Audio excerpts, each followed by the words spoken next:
നമസ്കാരം. കൊല്ലവർഷം 1200 ആണ്ട് വൃശ്ചിക മാസത്തെ കുംഭക്കൂറിൽ ജനിച്ചവരുടെ ഫലങ്ങളാണ് പറയാൻ പോകുന്നത്.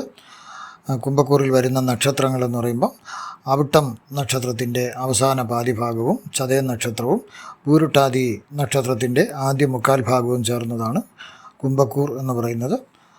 സൂര്യൻ 10ാമത്തെ രാശിയിലാണ് നിൽക്കുന്നത്. എല്ലാ നല്ല ഫലങ്ങൾക്കും ഗുണം ചെയ്യുന്നു, എല്ലാ സൽക്കർമ്മങ്ങൾക്കും ഗുണം ചെയ്യുന്നു.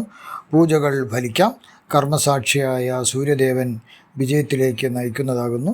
സൂര്യൻ്റെ വൃശ്ചിക രാശിയിലുള്ള വാസം ബന്ധുക്ഷേത്രമാകിയാൽ സൂര്യന് പാപത്വം കുറയുന്നു. ആയതിനാൽ എല്ലാ നല്ല ഫലങ്ങളും ലഭിക്കുമെന്ന് സഹായിക്കുന്നു സൂര്യദേവൻ.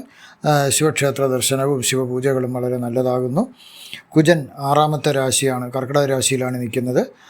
വസിക്കുന്നതിന് വീട് ലഭ്യമാകുന്നതിന് ഒരു സാധ്യതയുണ്ട്, വീട് വാങ്ങുന്നതിന് സാധ്യതയുണ്ട്. അല്ലെങ്കിൽ അല്ലെങ്കിൽ വാടക വീട് അന്വേഷിക്കുന്നവർക്ക് വാടക വീട് ലഭിക്കുന്നതാകുന്നു.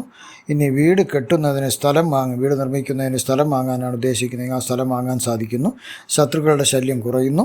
കർക്കിടകം എന്ന് പറയുന്ന കർക്കിടക രാശി കുജന് നീചമാണ്, അതുകൊണ്ട് പാപത്വം ഇരട്ടിക്കുന്നു. ആയതിനാൽ ലഭിക്കാവുന്ന നല്ല ഫലങ്ങളെ ലഭ്യമാകുന്നതിന് തടസ്സങ്ങൾ കാണുന്നു.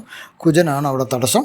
കുജൻ മോശാവസ്ഥയിലാണ്. ആയതിനാൽ സങ്കടഹരണനായ ശ്രീ വിഘ്നേശ്വരന്, അതായത് ഗണപതി ഭഗവാനെ ശരണം പ്രാപിക്കുക. ഭഗവാൻ ആ തടസ്സങ്ങളെല്ലാം മാറ്റി കിട്ടേണ്ട ആനുകൂല്യങ്ങളെല്ലാം കിട്ടട്ടെ എന്ന് പ്രാർത്ഥിക്കുന്നു. ബുധൻ 10ാമത്തെ രാശിയിലാണ്, വൃശ്ചിക രാശി. ശത്രുക്കൾ നശിക്കുന്നതായി പറയാം. ശത്രുക്കൾ ഉപദ്രവം കുറയാം. ധനലാഭം ഉണ്ടാകാം. കളത്രത്തിന്, അതായത് ഭാര്യയ്ക്കോ ഭർത്താവിനോ രോഗമുണ്ടെങ്കിൽ സുഖം ലഭിക്കാം. ബുധന് വൃശ്ചികം സമക്ഷേത്രമാകയാൽ ശുഭത്വം അങ്ങനെ തന്നെ നിലനിൽക്കുന്നു. ആയതിനാൽ ഗുണഫലങ്ങൾ ലഭിക്കുന്നു. വിഷ്ണു ഭഗവാന്റെ അവതാര ഭഗവാന്മാരായ ശ്രീകൃഷ്ണ ഭഗവാനെയോ ശ്രീരാമസ്വാമിയെയോ പരശുരാമസ്വാമിയെയോ ശ്രീലക്ഷ്മി നരസിംഹമൂർത്തിയെയോ അല്ലെങ്കിൽ വാമനസ്വാമിയെയോ പ്രാർത്ഥിക്കുന്നതും നല്ലതാകുന്നു. ഗുരു 4ാമത്തെ രാശിയായ ഇടവം രാശിയിലാണ് നിൽക്കുന്നത്. ബന്ധുക്കൾക്ക് ആപത്ത് വരാനുള്ള സാധ്യത കാകുന്നു. ഉറ്റ ബന്ധുക്കളാണ് പറയുന്നത്. എവിടെ ചെന്നാലും ഒരു സുഖമില്ലാത്തൊരവസ്ഥ നമുക്ക് അനുഭവപ്പെടാം, മനപ്രയാസം ഉണ്ടാകാം. ഗുരുവിന് ഇടവൻ രാശി ശത്രുക്ഷേത്രമാണ്. അതൊരു പാപഗ്രഹമായി ഗുരു അവിടെ മാറുകയാണ്. ആയതിനാൽ ഗുരുവിൻ്റെ ഈ മോശം അവസ്ഥ കാരണം, ഗുരുവിന് നമ്മളെ സഹായിക്കാൻ പറ്റാത്തൊരവസ്ഥ കാരണം സാക്ഷാൽ മഹാവിഷ്ണുവിനെ തന്നെ ശരണം പ്രാപിക്കുക. അദ്ദേഹം തൻ്റെ സുദർശന ചക്രത്താൽ എല്ലാം മാറ്റിത്തരുന്നതാകുന്നു. ശുക്രൻ 11ാമത്തെ രാശിയിലാണ്, അതായത് ധനുരാശിയിലാണ് നിൽക്കുന്നത്. നല്ല രുചിയുള്ള ഗുണനിലവാരമുള്ളതുമായ നല്ല ഭക്ഷണം നമുക്ക് ലഭ്യമാകാം. സുഗന്ധദ്രവ്യങ്ങൾ നമുക്ക് ലഭിക്കാം. ഏലം, കറയാമ്പു, ജാതിക്ക, ചുക്ക് മുതലായ സുഗന്ധദ്രവ്യങ്ങളുടെ കൃഷിയോ വ്യാപാരമോ ഉള്ളവർക്ക് ഈ മാസം വളരെ ഗുണങ്ങൾ ലഭിക്കുന്നു. ധാരാളം പൈസ ലഭിക്കുന്നു, ധാരാളം കച്ചവടം ലഭിക്കുന്നു. അതുമൂലം നല്ലൊരു സാമ്പത്തിക ഇതിലേക്ക് വരുന്നു. ശുക്രൻ ധനുരാശി സമക്ഷേത്രമാകിയാൽ ശുഭത്വം നിലനിൽക്കുന്നു. ആയതിനാൽ ഗുണകരമായ ഫലങ്ങൾ ശുക്രൻ ലഭിക്കുന്നു. ദുർഗാദേവിയെയോ ലക്ഷ്മി ദേവിയെയോ ശരണം പ്രാപിച്ചാൽ ഇതെല്ലാ നേട്ടങ്ങളും തടസ്സമില്ലാതെ ലഭിക്കുന്നതാകുന്നു. ശുക്രൻ 2/12/24 രാശി മാറി, അതായത് ധനുരാശിയിൽ നിന്ന് മാറി മകരൻ രാശിയിലേക്ക് വരുന്നു. മകരൻ രാശിയിൽ വരുമ്പോൾ ഉള്ള സ്ഥിതി നമുക്ക് നോക്കാം. ധാരാളം ധനലാഭവും ദ്രവ്യലാഭവും ഒക്കെ ഉണ്ടാകുമെന്നാണ് പറയുന്നത്. PhDക്ക് ഇപ്പം പഠിച്ചുകൊണ്ടിരിക്കുന്നവർക്ക്, ഇത് ചെയ്തുകൊണ്ടിരിക്കുന്നവർക്ക് പ്രബന്ധങ്ങൾ അവതരിപ്പിച്ചാൽ അത് തീർച്ചയായിട്ടും പരിഗണിക്കുന്നതാണ്, അത് തള്ളിക്കളയുന്നില്ല. പിന്നെ ഇൻറ്റേൺഷിപ്പ് ഉള്ളവർക്കും അത് വളരെ നല്ലൊരു സമയമാണിത്. മറ്റു ഫൈനൽ പ്രോജക്റ്റുകളൊക്കെ അവതരിപ്പിക്കാനുള്ള വിദ്യാർത്ഥികൾക്കും അവർക്കും വളരെ ഒരു നല്ല സമയമാണ്. തീർച്ചയായിട്ടും ആ സമർപ്പണമെല്ലാം സ്വീകരിക്കുകയും വിജയം ലഭിക്കുകയും ചെയ്യും. ശുക്രൻ്റെ മകരരാശിവാസം മിത്രക്ഷേത്രമാകിയാൽ ശുഭത്വം നിൽക്കുന്നു. അതിനാൽ മേൽപ്പറഞ്ഞ വിജയത്തിന് വേണ്ടി ദുർഗാദേവിയെയോ മഹാലക്ഷ്മി ദേവിയെയോ ശരണം പ്രാപിച്ചാൽ ഒരു തടസ്സവും ഇല്ലാണ്ട് ദേവിമാരെല്ലാം നടത്തിത്തരുന്നതാകുന്നു. ഇനി ശനീശ്വരൻ നിൽക്കുന്നത് ജന്മരാശിയായ കുംഭൻ രാശിയിലാണ്, അതായത് അദ്ദേഹത്തിൻ്റെ സ്വന്തം വീട്ടിലാണ് നിൽക്കുന്നത് ഭഗവാൻ. 7.5 ശനിക്കാലമാണ്.